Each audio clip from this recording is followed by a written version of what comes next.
Welcome to Leader You by Black River Performance Management, where we believe work should fuel the human spirit, not drain it. In this leadership podcast, we will dive into the lived experiences of people flourishing in today's workplace and beyond. Join us to hear real-life examples of experiences from our own lives and from the leaders we know and trust. Thank you for joining us today. Today, I have the pleasure of introducing Jeet Kumar, a dear friend of mine for over 25 years, I would say, around there.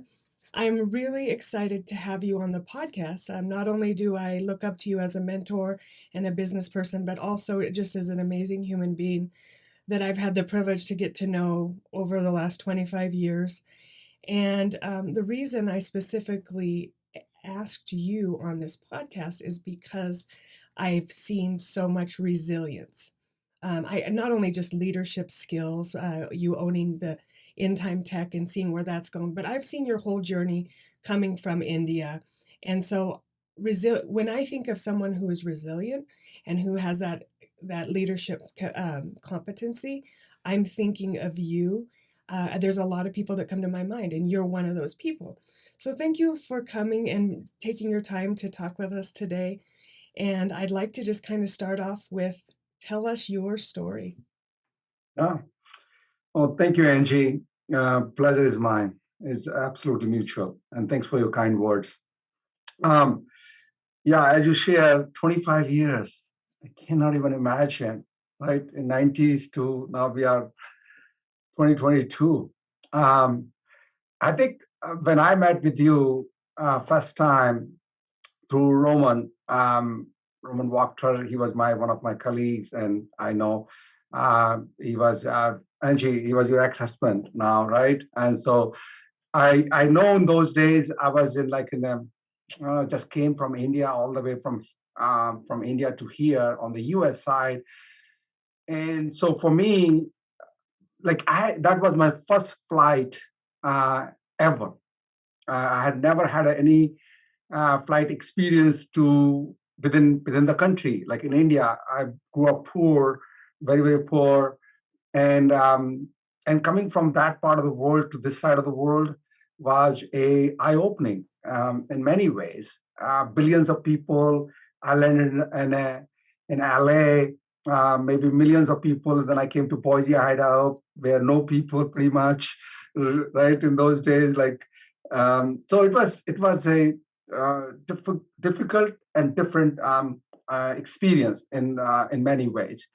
I landed here with $120 in my pocket. Lived on, if ever those who are listening, if you come to Boise or Chindan, it is Curtis and Chindan. On a crossing of that, on the right side, there is a motel. And the name of the motel is West River Inn Motel. And I paid $23 a day. It was like about $170 or so. I paid for a week-long stay. I came to work for HP as a contractor through Manpower. And so that's how I started here in Boise, Idaho. I was married in those days, but my wife was back in India when I came here alone. But once I got settled down and bought a car and things like that, that year she came and joined me. And then we had our first kid in 2000. I think, Angie, you had Alex, I think in 99-ish or Yes. 2000. Jacob was Right, 97 and Alex was 97, 99. Yeah. 99. So she was born in those years. Viju and you both were pregnant, and like they both had the same, like you and Viju had the same doctor, Dr. Lovelace, right? You were the only one who introduced Viju to the doctor and everything. But I think that's how I started. So my journey was grew up extremely poor in India. I lost my father when I was 2 years old. Single mom raised, four sisters. Pretty much, 50 cents a day was my life growing up. My gateway out of poverty was education. So I did my undergrad over there, and then I worked over there for a few years before I landed on the US side, and then just took it on, and I think we can talk about what I do right now. But it's fascinating for me to you talk about resiliency, being someone who is resilient about life and things and possibilities and all. I could see myself when I look at my back mirror, right? And in that, a guy who had no understanding. Pretty much, I didn't even know how to speak in English. Like when I landed here, it was like I knew a few words, but could not frame proper sentences in those days. To leading a probably this year we are going to $35 million top line here, and a company which is growing and thousands of employees worldwide. So a lot of possibilities are possible once you get going in life. Yeah, and once you're resilient, that has been one of the key, I think one of your key competencies is being able to overcome things that life throws your way. And I love the rags to riches story. And every time I think about you and what you've went through, I think, there's so many people, we all think we're struggling alone, but really everybody has a struggle. And seeing what you've overcome, just it gives it a model. It gives other people a model for what is possible. And many times it's our own minds that get in our way. It's not generally real physical obstacles and things, but a lot of times it's our own mind. Did you struggle in the mind? Yeah. When you talk about someone who is resilient, what makes them so resilient? Um, I think the the life is lived in two places. One in your mind, the other place out in the world. In our mind, if you think about like as a kid, when I was born, Angie, you were born, or all the listeners, we were born as a clean slate. We had nothing. When we look at a small baby for up to a few years old, they had no understanding of life. They pretty much need food and sleep and those things. And we just love them so deeply. Um, when they get to the age of 5 or 8 or 10, at toddler age, when you ask them, what do you want to become? They will just want to take on the world. They just like want to become a pilot. They want to become an entrepreneur. They want to start something new. They want to do a few things. And by the time when we get into 20s and 30s, we just feel like, there's so many roadblocks, so many challenges, so many difficulties, so many barriers we build in our own mind. Um, but why that happened? The same kid who was a clean slate as by birth to having so many possibilities before he got into the real life challenges in the world, because humans have a memory to store data, and it makes us such a powerful species on the planet. We like between animals and us, the difference is they don't store the data much, right? The physical pain is the only way for them to know not to do something again. But for us, not only if we touch a live wire or fire, not only we know that our life is in danger, but emotional, difficult scenarios. Let's say if I go to school and if I stand up and teacher asks me a question, if she asked me a question, if I didn't know how to answer that question, and the whole class laughed at me, I stored the data. Don't put yourself at risk. Don't say it again. And now it stays like it stays with human being forever. And they put a roadblock and that constraint and barrier. So resiliency, you talk about, comes to overcome those barriers, those emotional roadblocks. So for me, I was poor, didn't know what to do, how to do, where to do, with whom to do. All those challenges were like didn't get a chance. I was wearing hand-me-down clothes, and I just didn't know. My mom used to work for other people, earn money. It was a lot of challenges growing up. So you talk about how did I overcome my mind? Definitely, definitely, because there was the monster lives in our own head, and I had to deal with those and told me that no, that's not who I am. those things which I accumulated is not who I am. In those days, that's how I used to tell myself. So that was not me. So I started looking what is possible outside. And so I start fighting for what outside, but I had to deal with my inside in my mind. And there's a process to do it. But when I look at my life in those days, I started reading books, I started attending seminars, I started having my own exploration about life. But I was up against that barrier of mental barrier. Um, but once I overcome that, Angie, I could see just like fog was lifted off, and now the sun can like this whole the sun was already there, and the sun was always there, but on the earth, the fog was hiding that sun that wanted to shine. Yeah. So I definitely overcome some of those mental challenges. Yeah. So being raised poor generally comes with a scarcity mindset. And I know that you have an abundance mindset. And I know that you share that abundance mindset. Do you want to talk a little bit about abundance and your company a little bit too? Sure. Um, yeah. So I can go way back in my growing up times, Angie, quite a few challenges. I wrote a book, Create an Impact, and I share some of the stories in that book. By the way, Angie, let your listeners know if they want to get a copy of this book. I'm more than happy to ship it out for those, and anyone can reach out to me on Facebook or LinkedIn and send me a message. I'll do that. But right, in I, like scarcity was all there. Um, so much and so didn't have a food on the table. I didn't know where to live. My mom and sisters, we had a one house, few rooms. I didn't have any place to study. Uh, I I used to play a lot of cricket as a game, just like a baseball here. Didn't have a gears. It's just like always, I used to ask a question: Why me? Why me? Like, what's my mistake here? Like, why am I getting um, so much scarcity in my life?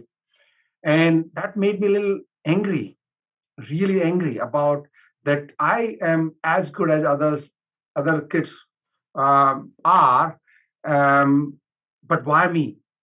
And so, but eventually I really got present to, and that happened way back in those days itself, that I could be angry and sit on the sideline, or um, I could be useful and I can play the game. So when you deal with this scarcity, either you become vengeful, or you become resourceful. And I chose to become a resourceful guy. So I transformed that conversation, why me, to why not me? Because I literally got so many possibility out of my childhood. So scarcity was why me, and abundance means why not me. Um, I used to think about that life could be better for me and life could be better for others. And that drove me to entrepreneurship. When I came to work for HP, I was doing fine. In like 7 years here in Boise, and then 3 years back in India, I worked for 10 years for HP. Being a contractor, I was like a higher up on the management, and then before that, I was technologist, and I just got into the groove of creating possibilities for human being. But the constraint were still there within HP. I could only do that much because of the hierarchy and the business challenges, and the influence. May I could not able to find ways and means to influence people at a level where I wanted to do. That's how I thought about let's start In Time Tech. So 2009 came out from HP and started this company along with a few other like-minded people. And the focus of the company was not about like money is required to live, for sure. You need a profitability, but it was a higher purpose. And that was creating abundance. And it all came out from my childhood because either become vengeful to resourceful. Um, so I transformed that conversation. And so right from day one, when we started this company, we created this tagline called creating abundance. It's a trademark to In Time Tech, by the way, creating abundance. Um, and when we started, we had 4 employees and no clients and nothing. Um, Starting our entrepreneurship journey was with the focus of creating abundance, not making money or being my own boss. Those were not the goals. The goals were how do I create possibilities for other human beings.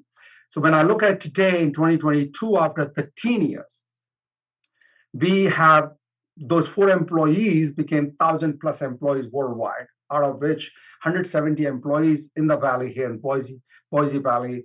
Our headquarters is in Meridian. That's where we are, and $35 million. $35 million top line we are going to do this year to more than $100 million valuation of the company. So we are already $100 million company. Um, but the focus towards creating abundance, uh, it was as true the first day as it is true today. We never deviate. We never deviated from that focus. We say at In Time Tech is a platform to creating abundance.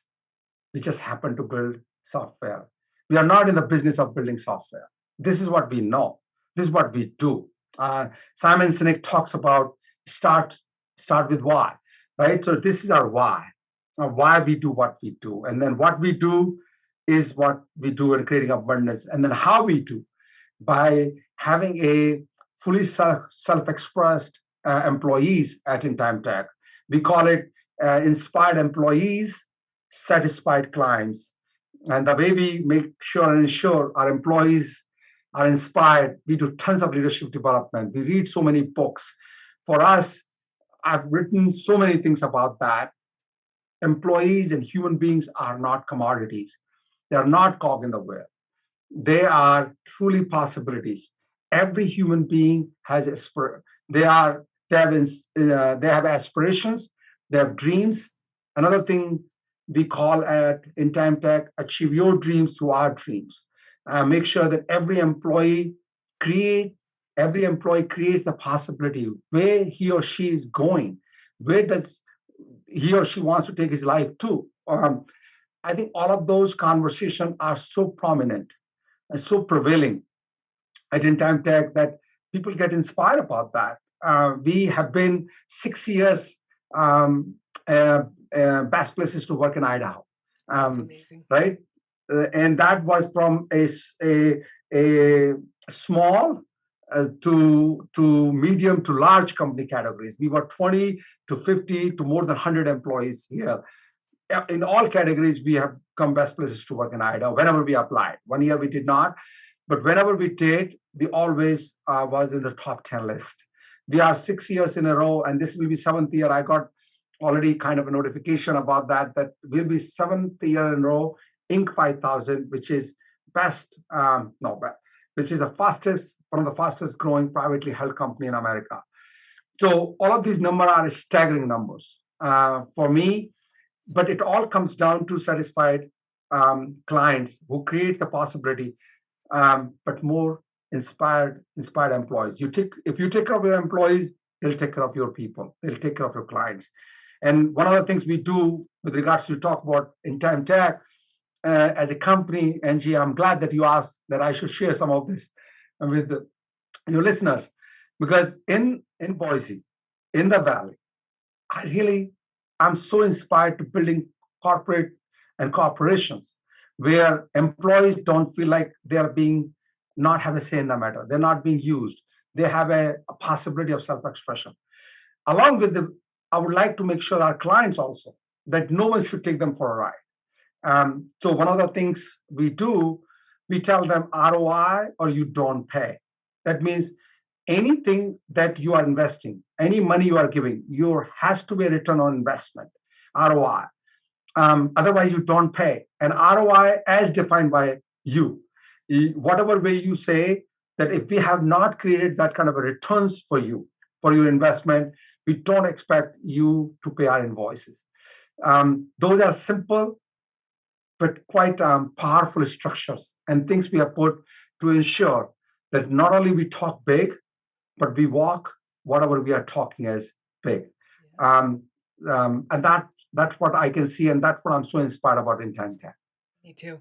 You see people's values on the walls, but I do see that you are living it with your people, and I'm connected with many of them on LinkedIn, and I've come in to visit you there, and I can just really tell that the people there are really they are inspired, and they do have this feeling of being able to have any possibility that they want, and even if that means to move on, that you would support them if it was their dream. And that's one thing that I really admire is like you're willing to develop people, means you may lose them, but that's okay because you're doing better in the world and helping people reach their potential. And what I realize listening to you talk about the abundance mindset is really you've been really laser focused on your purpose.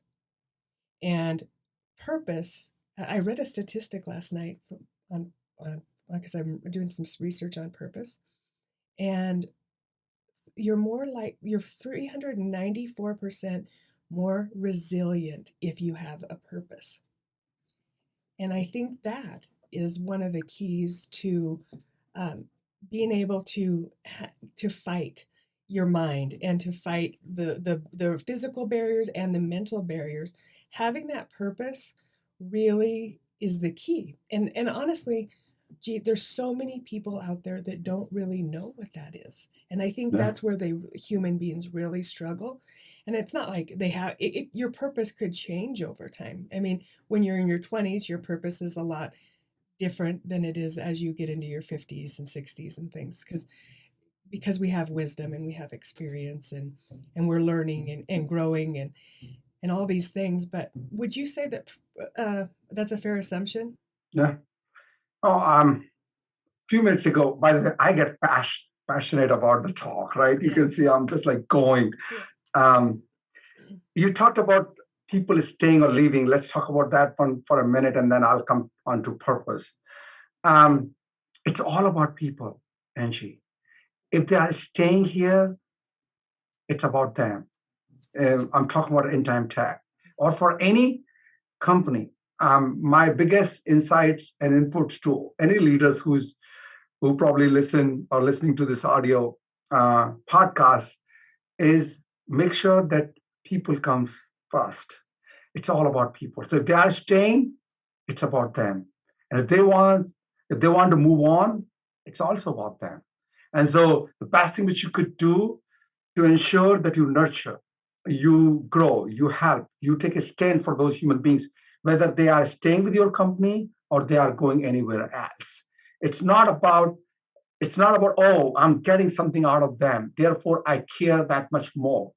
No, I care because you are here. And when I say you, I care, you are here because you are here on the planet. And if I cross my path with you, whether within the company that I'm leading or outside, you are human first, role second, or work third. It is not about what we get out of people. It's about what we give back to human beings. So I'm just live that way. And Angie, in fact, one time I reached out to you after probably 10 years gap, right? It was a decade long. We never got connected. And one day I just sent you a message, hey, Angie, where are you nowadays? And then we got that going. And so that's about that conversation. But it's quite related and interrelated to the purpose.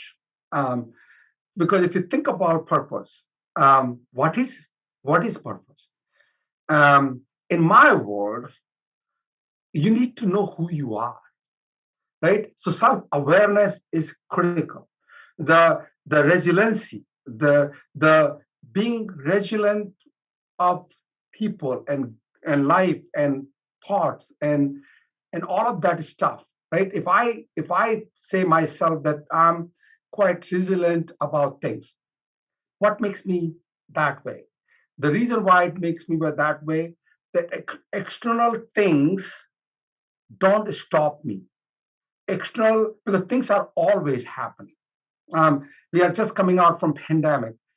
Like so many things could have gone wrong for those more than 2 years of struggle for human being.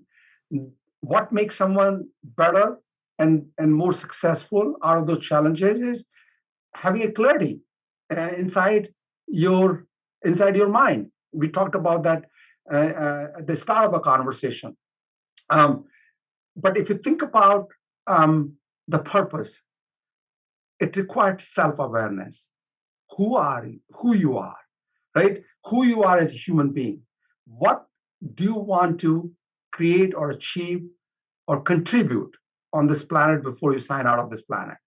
And that requires a self-reflection, self-actualization, self-awareness. There are so many self, and human beings don't do that, Angie.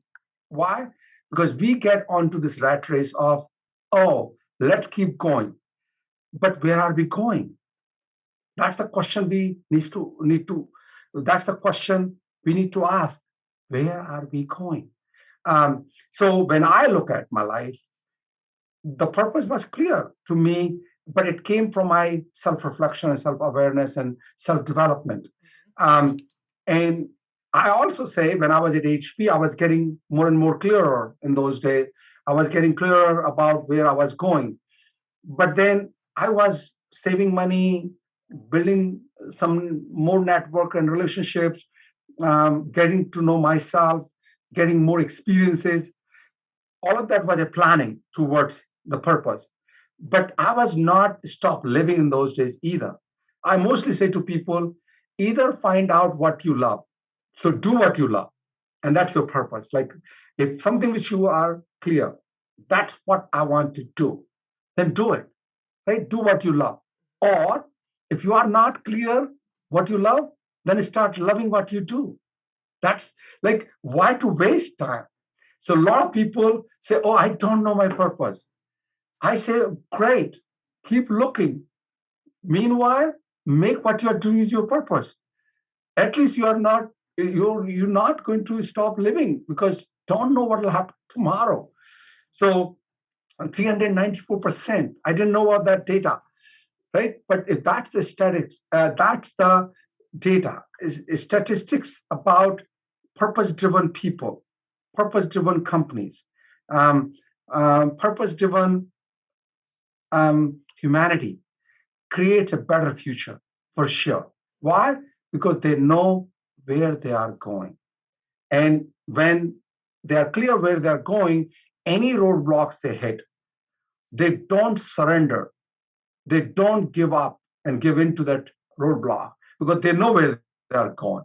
So once they know where they're going, they will work through that challenge, work through those barriers because they are so clear where they're going. So the being resilient, one of the goals should be for human being is to create and define the purpose. And if that is not available to them at this moment, and also you talked about 20s. When you are in 20s, you might have one kind of purpose. When you're in 30s and 40s and 50s, maybe a different kind of purpose. Every time you are going to keep looking. But whatever you have, make sure you put your blood, sweat, and tears to achieve what you really define as your purpose. And if you don't have that, and if you are not clear, make what you're doing as your purpose while you're keep looking for a real purpose, so that you don't stop living your life while you are discovering your purpose and committed to live that purpose. I love that. And I love the idea of when those roadblocks come, instead of why me, asking yourself, why not me? Exactly. Like, Exactly, Angie. everybody has roadblocks, mental and Agree. physical. There's external, and anytime you're doing something purposeful or good, there will be people who want to stop you and don't like it. That is just the law of the world.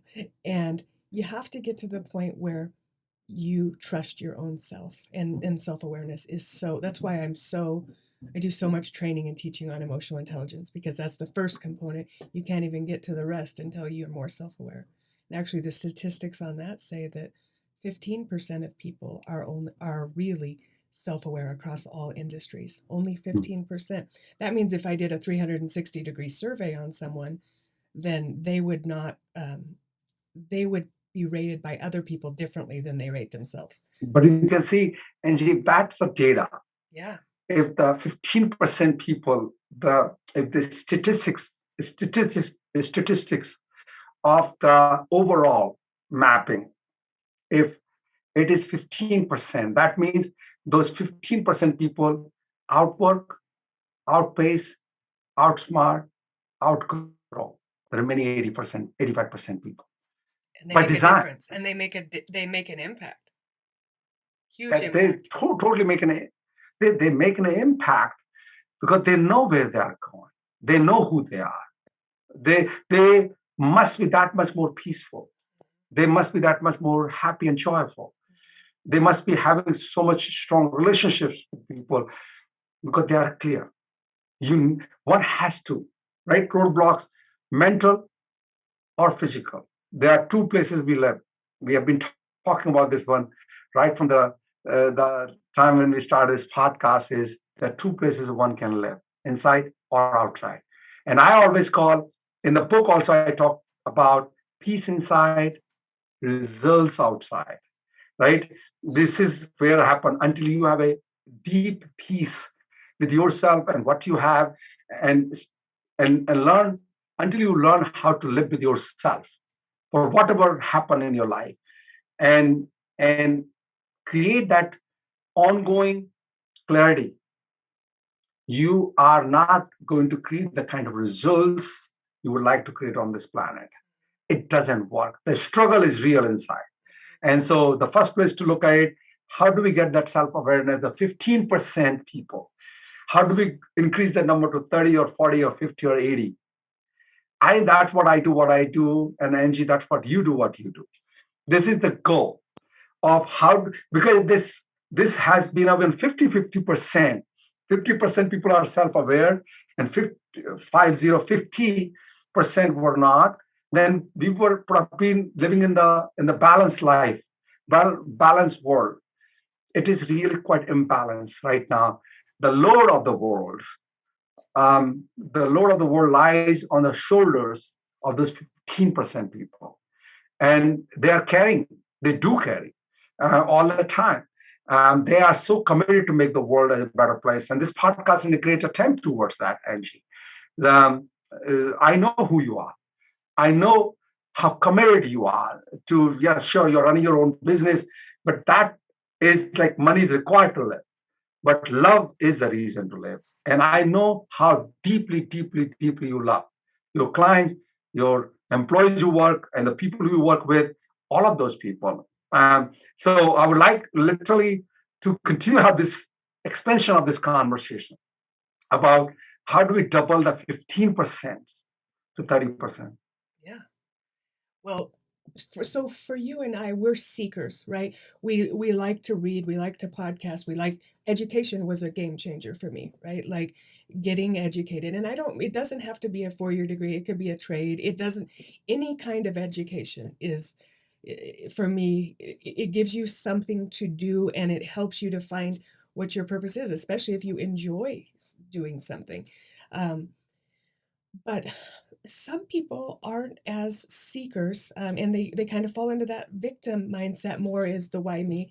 And so this, what I'm hoping is maybe spurring some conversations to say, everybody has felt that way. I think we've all felt like, why is this happening to me?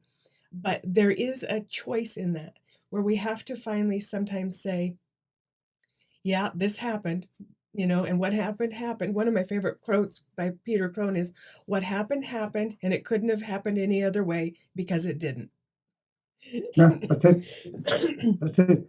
It's we can reflect and think about things, but we don't want to ruminate on the past and stay back there. That's why our windshield is so much bigger than our rearview mirror. Possibilities, opportunities are out there. What can I learn from the past? What happened? What are some things I don't want to redo? But be helping people become more reflective. And that's mainly the work that we're doing when we go into organizations. or we're coaching or we're developing, is creating a learning pathway for people to understand their humanity and to understand their emotions. And it's interesting where people say, I wish I would have known this 20 years ago. Maybe it would have saved my marriage. Maybe I would, have not been fired or whatever, all the things that happen. But I really think that a lot of the people, the 15, the 90 to 85 to 90% of people that aren't self-aware are really living in fight or flight. Just Yep. moving. No, you talk about rear view mirror. We talked about earlier also too, Angie. But I can tell you, when I look at life, my own life, I was a seeker for sure. And I was quite like, given my background and how I grew up and being poor and being like, I had no choice but to be resilient, a human being, because survival was the name of the game for me. What I've been finding, Angie, I really want to share with you and through you to all the listeners. Everyone wants to live in peace and joy and happiness. I have not come across a person so far who gets up in the morning and say, "Hey, I'm going to be unhappy today. I'm going to be not joyful today. I'm not going to love people." And yet they do live exactly opposite to what they have committed to start living that particular day in the morning. And it all comes down to this, because they are not present, Angie, in the moment to moment, because they just get into the automaticity of life, right? They get up and they just do keep running this race. So now, when I talk with those human beings about self awareness and self development and personal development and all that stuff, they just feel so overwhelmed. They say, "Hey, look, it's not for me. I can't even think like that. I'm just surviving about everything. Home is at fire, and the work is not going as per the plan, and I'm out of shape, and my finances are not pretty much like I'm living paycheck to paycheck. My kids are not listening. The spouses are really not at a place where they need to be. All those challenges." And I just simply start talking with them, Angie, in a way that doesn't overwhelm them. As a leader, as like Angie, what you are doing, people like us have a responsibility towards helping the people who are not seekers and not fully self-aware. And one of the tools I use is to not overwhelm them. I tell them baby step. So I just simply say, okay, don't worry about it. Let's talk about what is the most painful thing for you right now. Out of all the things, if that one thing got better, then you would be in a better place. And they talk about, okay, I want to have $1,000 more savings in my account, or I would like to lose 5 pounds, or I want to have a much more peaceful relationship with my kids. I talk about that thing. It's like a martial art. Like, you can't make someone a black belt one day, or if you go to gym and you don't want to lift a 50 pound dumbbell, or no, you will break your muscles. I think I talk with them in a very small and specific way to give them a task which they can go and practice and come back. Now, in order to do that as a coach, as a leader, I need to come along with those people, right? So, one of the things you and I are going to continue to do through these sharings and through, I'm more than happy to talk with people. I know I do coaching, right? Charge for some people who can afford, but I don't charge with people who can't afford. But my goal to them always is give them something to work on, and after a week, come back and tell me what happened, what worked, what did not work, why it did not work, what more we can do, what was missing, the presence of which will make a difference next time. All of that is the way for us to help those people out, taking them out from this pity, self-pity and self-suffering. By, if they are not seeker, at least we can help them to become a lot more self-aware. And I think coaching does that. It helps so much. I've been fortunate enough to have some coaching by you and having great mentors. And I think finding those models of people who are doing it well is a really good thing for people to do, is be like, okay, that person is really got it. They're figuring it out. They're making headway, they're doing a great job. And so looking to those people to mentor or to coach. And, it's true because coaches do hold us accountable. Yesterday, I was having a coaching conversation with one of my clients, and she said, I thought this was going to be easy. I thought you're going to tell me, you know, what I wanted to hear. And I go, no, that's what your friends and family are for.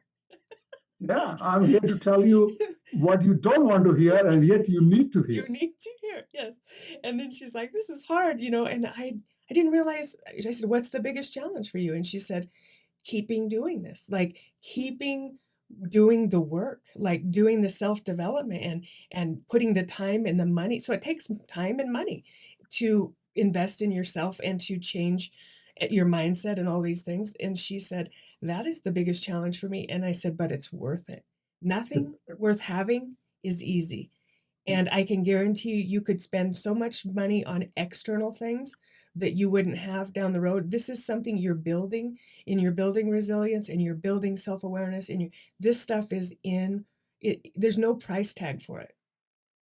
Yeah, no, but whatever you're talking about, Angie, when people do that kind of work, every second, every penny is worth.